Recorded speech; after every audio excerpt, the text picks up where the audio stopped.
Pembiayaan di sini kalau untuk anak yatim, fakir miskin, doa apa di sini gratis. Gratis. Halo semuanya kawan-kawanku, kembali lagi bersama channel saya. Sekarang saya berada di Yayasan Al-Hijrah bin 7, Sekolah Alam Penghafal Al-Quran Al-Hijrah TK, MI, SMP, SMA. Ya, langsung saja kita review sekolah ini kawan-kawan. Oke kawan-kawan, kita bakal memasuki pesantren ini. Jadi bisa kita lihat sendiri, lokasi bertempat di dekat gunung dan sawah ya. Dengan bapak siapa pak? Ajam Marpaung. Ajam Marpaung. Ini sekolahnya udah berdiri berapa lama pak? Al-Hijrah ini berdiri dari 2007. Awalnya cuma TK. Yang kita buka pesantren ini awalnya memang karena keprihatinan kita terhadap rendahnya kesadaran masyarakat terhadap pendidikan. Jadi saya kan PNS di sini, ditempatkan di Muara Tai sini, tidak sungkan orang tua membawa anaknya ke sawah tidak sekolah, padahal sudah kelas 4 SD sampai berminggu-minggu lamanya dia tidak sungkan. Jadi rasa keprihatinan ini mengangkat kepedulian saya untuk membuka lembaga pendidikan di Angkola Muara Tai sini. Jadi konsepnya yang ada di sekolah ini seperti apa Pak? Konsepnya ini adalah sekolah alam yang ia tidak terpaku kepada ruangan kelas. Jadi alam ini adalah kelas bagi kita semua. Sawah adalah kelas bagi kita, gunung adalah kelas bagi kita. Kebetulan juga kita tidak mampu membangun kelas. Makanya akhirnya kita mungkin kreativitas kita lah bagaimana mengkondisikan sekolah itu adalah alam. Sama seperti waktu awal pendidikan di Indonesia, mungkin yang pertama berdiri adalah sekolah pertama di Indonesia adalah Taman Siswa ya. Taman Siswa itu sekolah itu adalah taman. Nah, jadi kita konsepnya pun menjadikan sekolah itu sebagai tempat rekreasi. Gitu.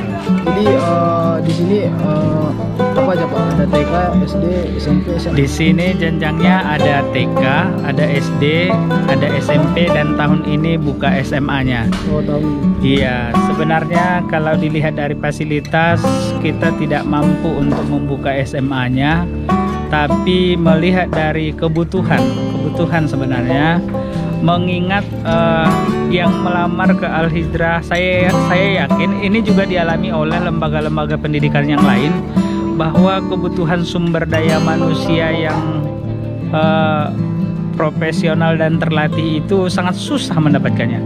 Banyak sarjana, bahkan magister, tapi belum tentu dia menguasai bidang yang diharapkan.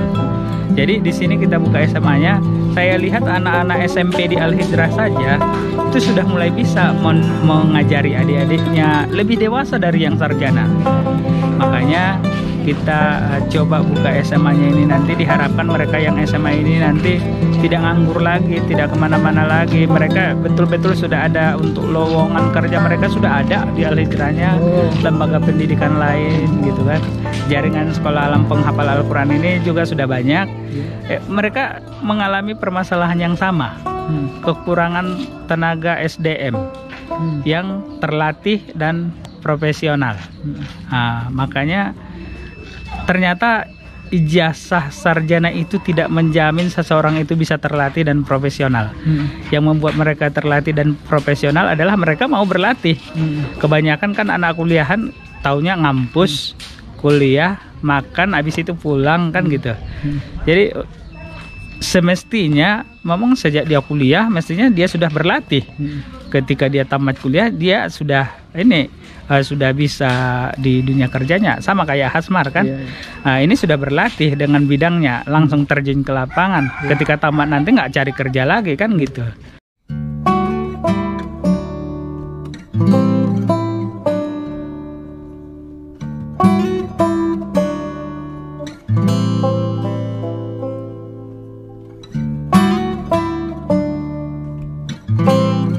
Jadi ini ada yang menarik saya lihat di sini Pak. Itu ada tanaman apa itu? Seperti apa itu, praktek ya Pak? Itu Tanaman maksudnya apa Pak? Secara apa ini? Hidroponik. Anak-anak di sini memang namanya sekolah alam. Kita fokusnya ke sini, ada ekskulnya farming di sini, pertanian. farming ini pertanian. Mereka di sini ada hidroponik, itu mengenalkan ke anak-anak bagaimana bercocok tanam yang lebih modern. Tapi kalau untuk di hidroponik ini mungkin dia memanfaatkan lahan yang sangat sempit, itu dimanfaatin. Bisa untuk kayak ini cuma pipa paralon 12 tingkat ini kemarin sampai dapat 1.500 ikat sekali panen. 1.500 ikat sawinya, 1.500 ikat. Jadi lahan yang sempit itu bisa dimanfaatin, dimaksimalkan. Jadi selain apanya penghafal Al-Quran di sini, apa aja ada pelajaran-pelajaran? Ekskul di sini ada penghafal Al-Quran ini. Ada tiga aspek lulusan Al-Hijrah dari SMP Al-Hijrah ini. Dari SMP-nya baru yang menamatkan, SMA belum. Yang wajib mereka kuasai. Yang pertama khatam 30 juz. Tamat SMP Al-Hijrah kita targetkan memang mereka khatam, hafal 30 juz. Ya. Yang kedua literasinya. Setiap siswa, setiap santri yang tamat dari Al-Hijrah itu diwajibkan punya buku, punya tulisan, karya tulisan. Terserah mau di bidang apa yang dia tulis.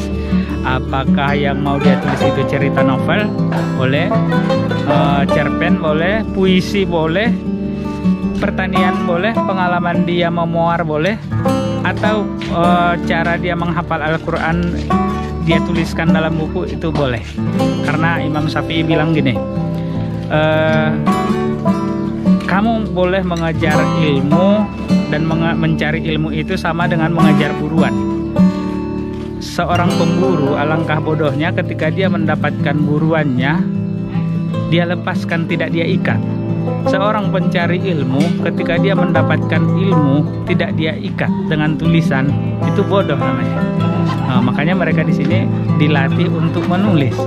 Alhamdulillah tamatan SMP ini ada yang sudah punya buku 4, ada yang sudah punya buku 2, ada 1, minimal 1 tamat SMP. Itu menghafal Qurannya khatam 30 juz, menulisnya, kemudian dia lulus UNBK dengan baik. Itu kita harapkan karena mereka juga ada dilatih di sini peminatan sains, ada matematika untuk olimpiade, ada peminatannya. Kemudian selanjutnya alumni dari sini diharapkan anak-anaknya mandiri. Insya Allah kedewasaan mereka di Al-Hijrah itu kalau saya melihat itu jauh lebih matang dibandingkan yang di luar sana. Bahkan yang sudah sarjana, orang melihat anak-anak Al-Hijrah itu kadang kedewasaannya, tingkat kedewasaannya, kematangannya, kemandiriannya, kesadarannya membantu orang tua sudah seperti orang dewasa, seperti itu.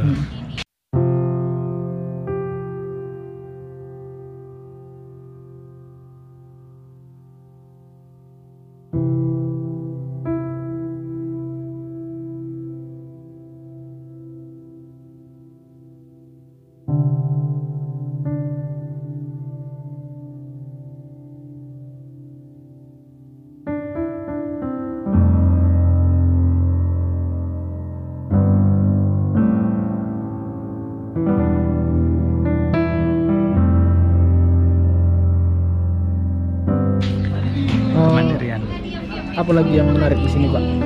Selain apa yang di Al-Hijrah ini sebenarnya kita ingin membuat sekolah ini menjadi sekolah yang mandiri. Mandiri maksudnya di sini mandiri secara finansial dan mandiri secara kebutuhan SDM, mandiri untuk model pembelajaran, konsep-konsep pembelajarannya. Mandiri secara finansial, kita ingin mengembangkan sekolah ini punya basis usaha sendiri. Usaha-usaha bidang apakah yang bisa dikelola, dimanfaatin sesuai dengan kebutuhan era milenial ini. Itu kita latih ke anak-anak di sini, kita coba melatihnya.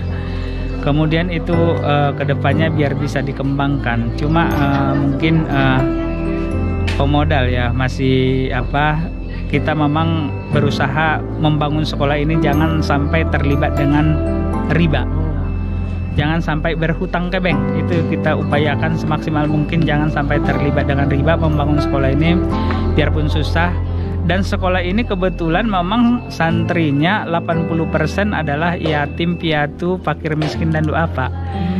Cuma belakangan aja ada yang mampu sekitar 20% itu ya yang menyekolahkan anaknya di sini. Orang-orang yang mampu menyekolahkan anaknya di sini secara tidak langsung dia sudah membantu anak-anak yatim piatu, duafa, fakir miskin untuk bisa bersekolah dengan pendidikan yang layak. Gitu. Ya. Itu ya, Pak. Jadi bahasa lebih bisa apa? Pembiayaan. Iya. Pembiayaan di sini kalau untuk anak yatim, fakir miskin, duafa di sini gratis. Makannya pun ditanggung karena di sini yang SD pun di sini tidak ada jajan. Sekolah kita ini tidak ada jajan. Jadi makan itu ditanggung, makan siangnya ditanggung di sini karena ini adalah di sini ada half day setengah hari untuk TK, kemudian ada full day SD-nya pulang hari, yang untuk SMP dan SMA-nya boarding. Jadi anak yatim, anak piatu di sini gratis semua, mulai dari SPP-nya, makannya, pakaiannya, semua gratis. Kalau untuk yang mampu itu baru sekitar 20% mereka ada membayar. Dan membayar itu kita konsultasikan saat mereka mendaftar. Berapa kemampuan mereka membayarnya seperti itu. Berapa kemampuannya? Iya. Pak, ya? Menarik juga, Pak ya. Iya.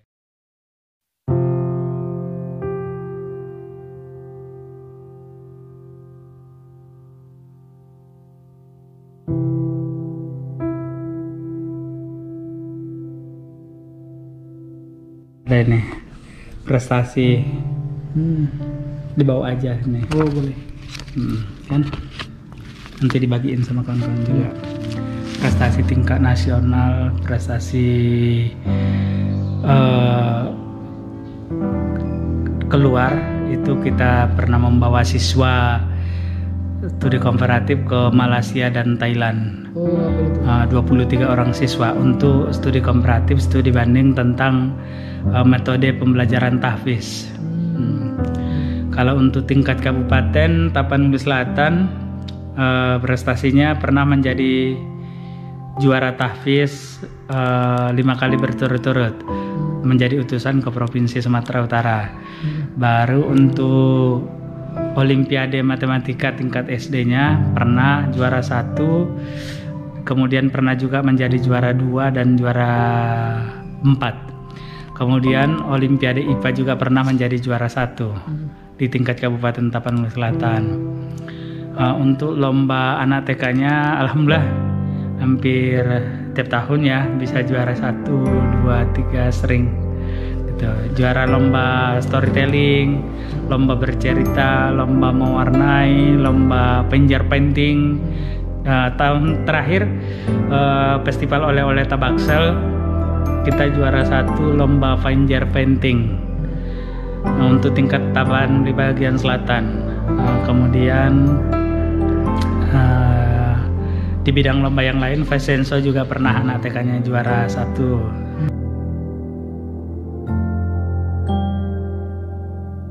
Jadi dengan prestasi-prestasi yang dicapai, itulah yang mendorong orang tua siswa yang mampu menyekolahkan anaknya di Al-Hijrah.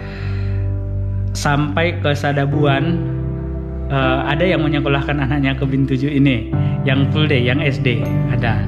Dia kejar kemari, tentunya dia punya alasan. Orang tua itu menyekolahkan anaknya di Al-Hijrah tentunya punya alasan tersendiri. Yang dapat penghargaan tadi Pak, boleh Pak bilang yang dari MNC dari Trans. Kita juga pernah menjadi MNC TV Pahlawan untuk Indonesia. Bidang pendidikan kita menjadi terbaik. Waktu itu yang dianugerahi di MNC TV, yang saat itu hadir Bapak Ketua MPR, ada juga Pak Menpora saat itu hadir, Ibu Hovifah Indar Parawansa saat itu juga hadir saat penganugerahan itu. Kemudian di tahun 2017, tahun 2015 kita terpilih menjadi sosok inspiratif Indonesia di Siken Tupperware, bidang pendidikan juga, tetap bidang pendidikan. Siken Tupperware itu yang ditayangkan di Trans 7. Bisa dilihat di channel Trans 7 tentang Al-Hijrah. Iya. Buku kita yang Ini buku anak lulusan dari sini? Iya, buku ini tentang Sipa. Sipa tamat SD sudah sekolah di Padang ya, di Harau. Di Harau. Lembah Harau. Jadi udah yang ini dari PGRI. Iya. PGRI